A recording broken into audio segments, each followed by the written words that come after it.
Okay, so everyone is talking about the 2024 election. Still right.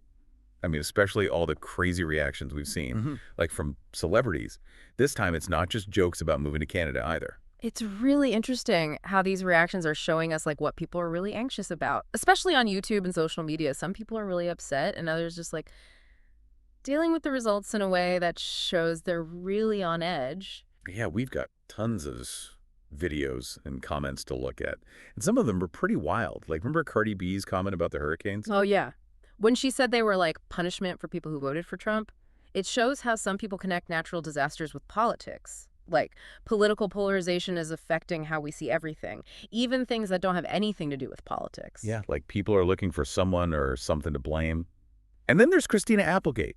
Mhm. Her daughter was crying about abortion rights. That really shows how personal these issues are for people, especially for people who feel like their rights and values are threatened by the election. It's not just about political ideas, it's about real life worries that people are dealing with. Yeah, it's serious stuff. And then there was that video of the teacher who told her black students that they have to work 3 times as hard now because of the election. Mm. What did you think about that one? Um, that one was hard to watch. It shows the fear and uncertainty about the future, especially for minorities who feel vulnerable after Trump won. It makes you wonder how this election will affect their opportunities and safety. It's heavy stuff for Yeah. sure. But then you have people like Amala Ekpunobi who are Mhm. saying that these reactions are just Trump derangement syndrome. Isn't that just a way to dismiss what people are really concerned about? Yeah. Well, Trump derangement syndrome is a complicated term, and we need to understand it before we just ignore how people are reacting. The term has been used to mean that any negative reaction to Trump is irrational or hateful. But it's important to remember that people's reactions come from a lot of different places, like real fears and anxieties about the future, their personal values, and their own experiences, which might be very different from those who support Trump. So it's not fair to just label these reactions as extreme. We need to try to understand why people are reacting this way. Exactly. Instead of using labels, we need to address these concerns in a way that is more understanding and takes into account all the different factors. Okay, that makes sense. Now, another thing we're seeing is celebrities calling out Trump voters directly, like Rachel Zegler, the new Snow White actress. She said she hoped Trump supporters would never know peace. Right. That statement caused a lot of debate about what is okay to say in political discussions.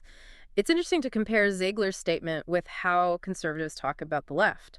It seems like there's a different standard for how we judge political speech, depending on which side it's coming from. Yeah, and it makes you think, what happens when we use this kind of language? Do we just push people further apart? It's definitely a risky thing to do when we make the other side seem evil. It becomes impossible to have a real conversation or understanding. It's like we're all stuck in our own bubbles where we only hear what we want to hear, and that just makes the divide even worse. Yeah, it reminds me of what happened with Gina Carano, the conservative actress from Disney who was fired for her political posts. But we haven't seen the same thing happen to people on the left, even when they say similar things. That's a good point. That double standard is worth thinking about. It makes you wonder how we decide what is acceptable political speech, and if those rules are applied fairly to everyone. Yeah, it seems like we're quick to label some viewpoints as dangerous while we let others slide. And that can make people afraid to speak their minds. Absolutely. When people feel like they can't express their opinions without being attacked or punished, it creates an environment where everyone just stays silent and goes along with the crowd. And that's really bad for a healthy democracy. It also seems like a lot of people are saying that Trump won only because of racism, sexism, and misinformation. We hear this a lot from people like Sunny Hostin on The View and in online discussions. I mean, these issues are definitely important, but isn't it oversimplifying things to say that they're the only reason why Trump won? I think it's important to remember that elections are complicated. There are so many different things that influence the outcome. While racism, sexism, and misinformation do play a role, saying that they are the only reasons why Trump won ignores all the other factors, and it prevents us from really understanding why people voted for him. It's like we're saying everyone who voted for Trump is racist, sexist, or gullible, which just isn't true. It's a dangerous generalization that makes the division even worse. Exactly. It creates a situation where we think we're the good guys, and everyone else is bad. This kind of thinking prevents us from having real conversations and understanding the perspectives of people who see things differently. And that's what we really need. More real conversations that acknowledge how complicated these issues are. and where everyone feels like their perspective can be heard and understood. It's not about saying that harmful beliefs are okay or ignoring issues like racism and sexism. It's about recognizing that there are different opinions within any political group and engaging with those differences in a way that encourages dialogue and understanding. All right, so we've talked about the range of reactions to the election, the Trump derangement syndrome debate, celebrities criticizing Trump voters, Yeah. and the tendency to oversimplify the reasons why Trump won. There's a lot to think about here, and it's clear that this election has really hit a nerve. It's revealed some deep divisions in our society. And it's important to remember that these reactions, even the ones that seem extreme, are coming from real anxieties and concerns that people are dealing with. It's not about dismissing those concerns, but trying to understand where they're coming from and having a more thoughtful and productive conversation about them. Absolutely.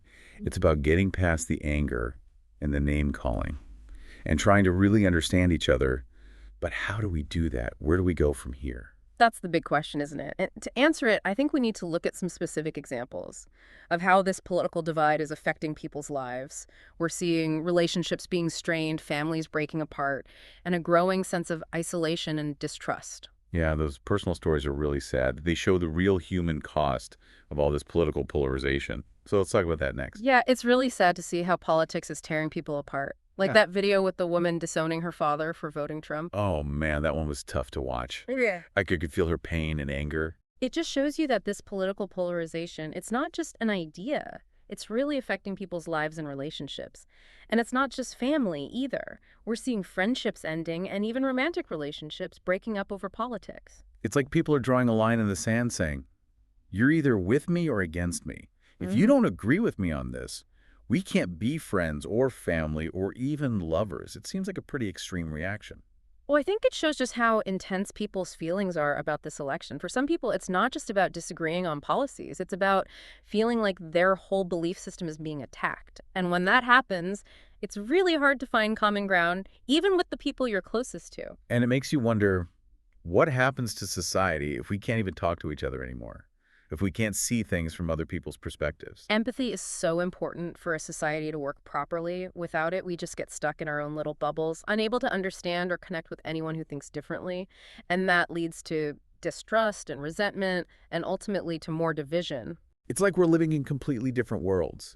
Each side listening to its own news, believing its own stories, and thinking the other side is evil. Exactly. And it's not just about politics either. This polarization is affecting every part of our lives, our choices, our behaviors, even our identities. Which reminds me of the 4B movement we talked about earlier. Yeah. That's a pretty extreme example of how politics is shaping people's personal decisions. Right. For those who haven't heard of it, the 4B movement encourages women to boycott dating, sex, marriage, and having children. It's a form of protest against the way society is structured and the injustices that women face.